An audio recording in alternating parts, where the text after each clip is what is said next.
মা তারার পুষ্পাঞ্জলি দেওয়ার জন্য সাধারণত নিচের মন্ত্রটি উচ্চারণ করা হয়।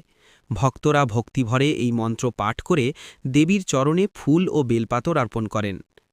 মা তারার পুষ্পাঞ্জলি মন্ত্র: ওম তারে তুত্তারে তুরে স্বাহা, এষ সচন্দন পুষ্প বিল্বপত্রাঞ্জলি, নমো নীল সরস্বত্যৈ নমঃ। প্রণাম মন্ত্র: পুষ্পাঞ্জলি শেষে মায়ের কাছে প্রণাম জানাতে এই মন্ত্রটি বলতে পারেন। ওম নীলাঞ্জনাভং পরমাং শক্তিং খড়গকপালধারিণীং, ত্রিনেত্রাং রক্তবস্ত্রাঞ্চ বন্দে তারাং মহেশ্বরীং। কিছু ছোট টিপস। ভক্তি শ্রেষ্ঠ। মন্ত্র উচ্চারণে ভুলভ্রান্তি হলেও মা তারার কাছে আন্তরিক ভক্তি ও বিশ্বাসী সবচেয়ে বড়। উপকরণ: পুষ্পাঞ্জলির জন্য জবা ফুল, বিশেষ করে রক্তজবা এবং বেলপাতা মায়ের খুব প্রিয়।